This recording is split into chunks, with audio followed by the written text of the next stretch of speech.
Hi, I'm Tommy of Indie Tom Tips, and today I'm going to show you how to restore your old shutters without removing them from your house. You see this dull, chalky looking substrate on this piece of plastic? It can be made to look new again in just a few easy steps. And it's as simple as thoroughly cleaning the shutters and masking off around the shutters and using Krlyon clear coat paint. Testing the shutters before you start. Some years ago, I noticed that when I wet down the shutters with water, my dull shutters looked new again.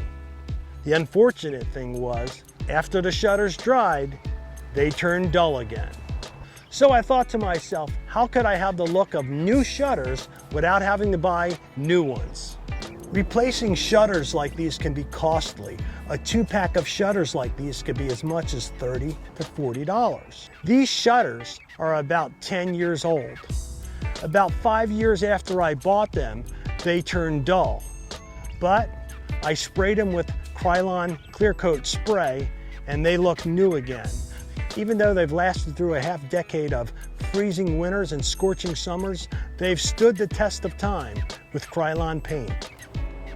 Now let's compare the old shutters that I never restored. Ryan, my camera guy, thanks for joining me. Follow me around the back. I'll meet you in a minute and we'll start the process on how to clean the shutters prior to restoring them with Krlyon paint. Ryan, so let's see what steps are needed to prepare the shutters prior to spraying on the clear coat paint.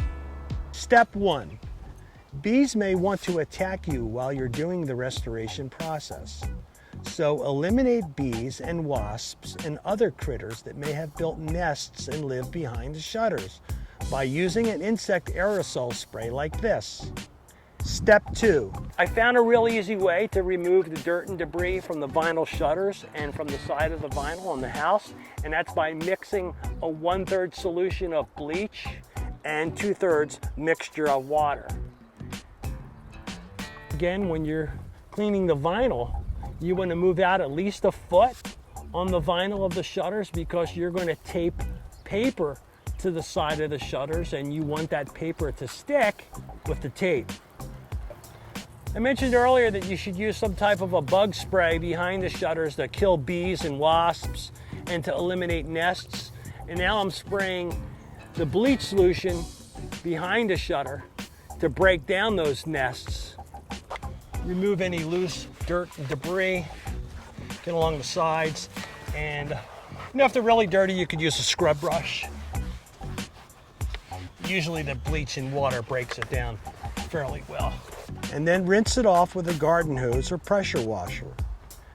Now it's time to rinse away those dead bugs and mud nests that are behind your shutters. Permit the shutters and surrounding areas to dry for about an hour. Now that the shutters are clean and dry, there's a couple more things you have to consider before you start spraying. Number 1 is the weather and the temperature. See the sun here? It's only been here about 20 minutes. But if the sun has been beating on here for hours and hours, this shutter would be too hot to spray. And if you spray on a very hot surface, the paint will dry too quickly and won't adhere properly. It's better that you spray 2 to 3 hours before the sun gets there so it can dry in the 15-minute time span that the paint is designed for. Also, make sure that the temperature outside is between 60 degrees and 80 degrees, and that there's minimal wind and no rain is in the forecast. Step 3.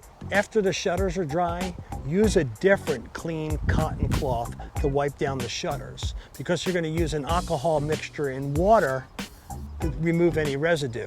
I always use things like this. They work really well and they don't leave any lint behind. Don't tell my wife, she does the laundry. Remember, when done correctly, this is a professional restoration that will last more than 5 years. But before you begin spraying, read the back label of the can. Follow the directions. Shake the can thoroughly.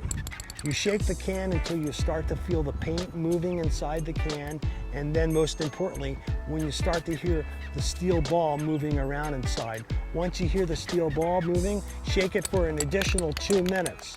Once the paint is mixed properly, it will adhere correctly to the plastic surface.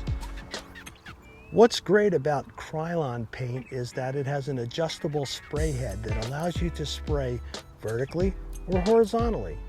Unlike other spray paints, Krlyon has the best spray pattern because it allows you to shoot paint in a rectangular fashion, almost like using a magic paintbrush. Remember, preparation is everything. If you don't prep right, you don't take the time to do it right, you're wasting your time. Taping off and masking. Tape tightly against the vinyl wall areas that surround the shutters. Tape around the top, the bottom, and the sides of the shutters using blue painter's tape like this.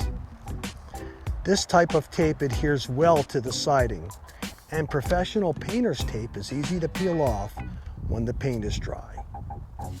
Make sure you firm the tape down with your finger so it adheres properly to the house.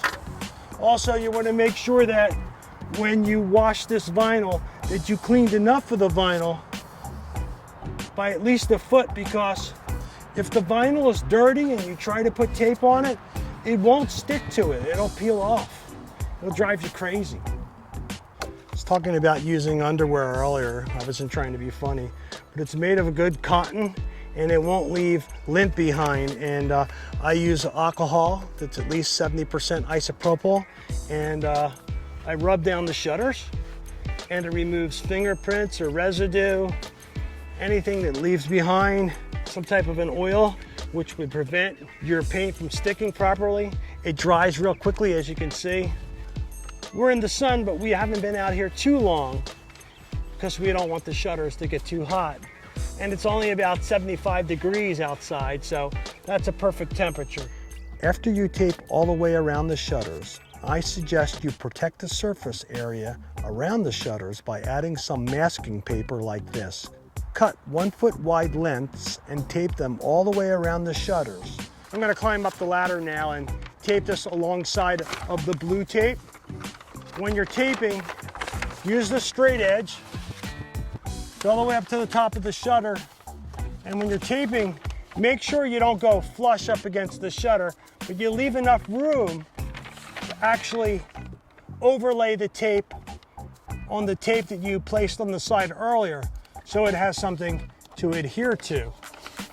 But here's the whole reason of using a clear coat spray. If you do get overspray on the house, it's okay because it's transparent. I'm using a satin clear coat, which means it's kind of shiny, but not as shiny as gloss. Test spray the paint button. Test the can by giving it 2 or 3 quick bursts. It's a good idea to wear a mask. Some people think they can hold their breath. What happens is you wind up breathing this aerosol, gets in your lungs, gets in your eyes. Okay, I'm going to adjust the head horizontally.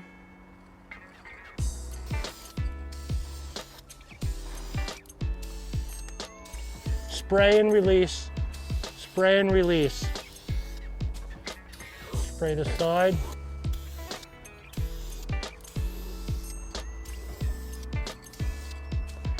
I'm going to focus on this area. Spray, release, spray, release. Going against the grain, keeping the wet edge. I'm not spraying too close or too much, otherwise the paint will run. I'm not trying to coat it all in one shot. If I miss a little area like in here, it doesn't matter, I'll pick it up, keeping the wet edge. Now I'm going with the grain, pick it up, down. Keep the spray can about 6 to 8 inches away from the area that you are spraying. Applying too much paint at one time will cause it to run. If you're too far away, it will go on dry and be dull. All right, we're gonna let that dry. And I'm going to move on to the other side, but in this instance, I'm not going to use paper to protect the sides. Again, because I'm using a clear coat, and it's like a semi-gloss. It's called a satin coat. If I get a little overspray on the sides, it won't matter because it's transparent. See, I'm staying real focused, real tight. I'm shooting in this area, and there's virtually no overspray even on the tape. One of the beauties of using a clear coat. I'm going to adjust it horizontally. You want to make sure when you're spraying or before you begin spraying that this spray tip is not at your face. Make sure you're always looking before you start spraying. It's interesting. One can of paint like this, which is less than $6, would save you a fortune in replacing shutters. Hey, if you like this video, please share it with your friends, other people who you know who could benefit from restoring the shutters without replacing them. The key is getting your shutters clean and dry. I'm going to let this dry. I'm going to move on to the other side. Again, if it were real windy out here, the spray would be getting all over the place. It'd be spraying back in my face, getting on the vinyl of the house. Imagine if I was using a red vinyl spray. I mean, Krlyon makes great paints. You could buy a red vinyl color like this and coat it and have it look perfect, but then again, you might have to take them off. This spot here is a pressure ding. It's a result of bending plastic. I think this happened years ago when I put a ladder against here and caused an indentation and actually ruined the plastic there. But overall, the shutters are looking brand new. Now I'm going to do the other side. You can see here, there's virtually no overspray even on that tape because I'm keeping it tight. And if there is overspray, you don't see it on the house. Okay, these guys are done. I'm gonna let them dry. You pan over here, Ryan. There's the shutters that I did about 5 years ago. They've stood the test of time because I used the right paint. So here we are, we're done. It's been about 20 minutes and I removed the paper. It looks great. For less than a $6 investment, this Krlyon clear coat satin paint saved me $40, so I didn't have to replace 2 shutters. I'm Tommy from Indie Tom Tips, and keep an eye out for my next video when I'll show you how to build an awesome fire pit for less than $200. Thanks for watching.